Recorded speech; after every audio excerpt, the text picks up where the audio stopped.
Today I'm going to be talking about the basics of IRB submission. This lesson correlates with LS 560 course objective number 3, analyze and evaluate websites and assess the effectiveness of user interfaces, and objective number 8, engage independently in continuous professional learning for technical application in libraries and information organizations. After this lesson, you should be able to understand the reason, history, and function of an IRB, understand the importance of planning your research protocol, and be able to outline the protocol you will use for your website usability study. So, what is an IRB? IRB stands for Institutional Review Board. Institutions such as universities that sponsor research employ IRBs to review research protocols to ensure that they comply with federal regulations regarding the safe and ethical treatment of human research subjects. When you do research as a UA student, staff, or faculty member, and you intend to publish these research results, you represent UA and need to have approval from the UA IRB. You need this approval before conducting your research. If you try to conduct the research before getting IRB approval, you could get in a lot of legal trouble. You could also get the university in trouble and jeopardize the university's relationship with the community. So be safe and submit your research protocol before conducting your research. Why do we need an IRB?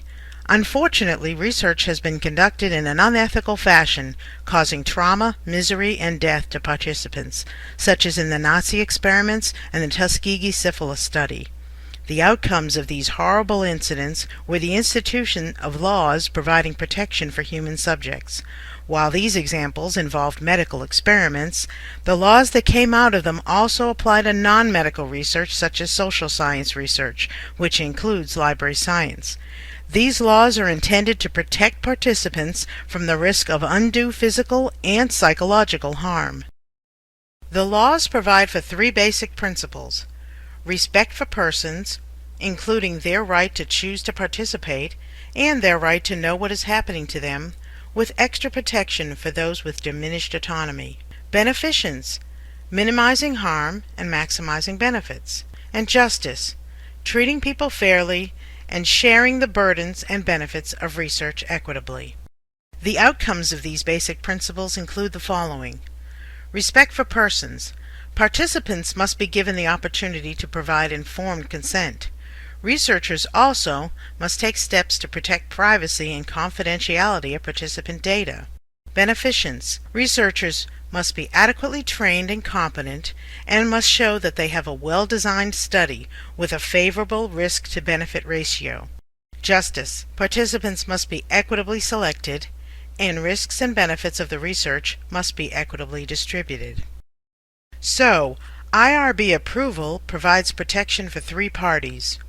Participants are protected from undue risk and from participation due to coercion. You, as a researcher, are protected. If the IRB approves your protocol and you perform your research according to protocol, if something goes wrong or if a participant decides to bring legal action against you for some reason, you have access to the university's legal counsel.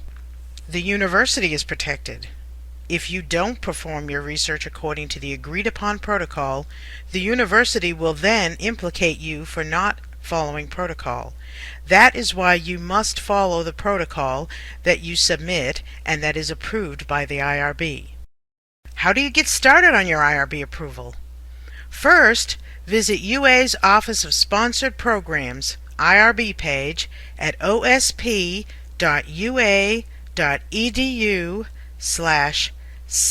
that's site/irb.html. There you will find everything you ever wanted to know, and then some, about the IRB and getting approval for research protocols. However, the first thing you need to know about is IRB training. All researchers must complete an online IRB training course and be recertified every 2 years. This training ensures that you know the basic history and reasons why IRB approval is necessary. At UA, for non-medical researchers, we have 2 types of training courses: CITI, that's CITI, and NIH. Citi has an initially longer training course, but recertifications are shorter. NIH has a shorter course, but recertifications require redoing the entire course each time. Research protocols fall into one of three categories of IRB review. Your protocol can be considered exempt if it meets exemption requirements. If your research involves an anonymous survey, observing public behavior, or doing something else that the IRB considers as not involving research on human subjects, the IRB will consider your protocol exempt. However, only the IRB is authorized to consider a protocol exempt. You still must submit your protocol for approval and receive an exemption from the IRB. The second type of review is expedited.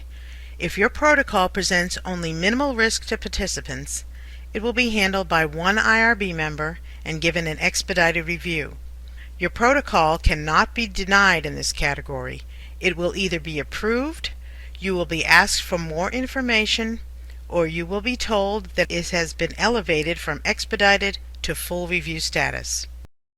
The third type of review is full board review. The full IRB meets every 6 to 8 weeks. If your protocol involves more than minimal risk to participants, or if you are working with a vulnerable population, it will probably require a full board review. You must submit your protocol to the IRB and allow enough time for a full board review to be done before performing your research. Protocols in this category can be denied, so it is important to submit a well-designed protocol in a timely fashion. What are vulnerable populations? If your research includes children, pregnant women, fetuses, prisoners, or people with cognitive impairments, extra procedures must be followed. These include additional forms, plus the explanation of why it is necessary to use these populations. This is because members of these populations can be at risk of subjection to coercion, such as children under the age of consent, prisoners with reduced autonomy and privacy, and people with cognitive impairments who cannot give informed consent. When you go to the UA IRB site, you will find that you can submit your protocol via an e-protocol, or you can craft an email to the IRB containing the forms you wish to submit. Either way, the abundance of forms on the site can be overwhelming. Since IRB must accommodate research protocols from every discipline, you will find that most of the forms probably do not apply to your research. However, some forms apply to all research protocols. These include a request for approval, a list of all personnel working on the project, the dates of IRB certification for all personnel, copies of all of your informed consent documents, step-by-step directions of how you are going to perform your research project, and appropriate department head signatures on a signature assurance form. Since your website usability study is a class assignment and is not being done for the purposes of journal publication, why did I just explain all of that about the IRB? Well, because preparing a research study for IRB submission includes writing out a step-by-step protocol of how you are going to perform the study, taking into account everything I talked about earlier, including why you are doing the study, how you are going to treat your human subjects, what steps you are going to take to get the information you need, and how you are going to collect, analyze, and store your data and report your results. In the same folder where you found the link to this video, you will find a Word document that will guide you in writing out a detailed research protocol for your usability study. Also, this will help you when you need to design research protocols that will require IRB submission.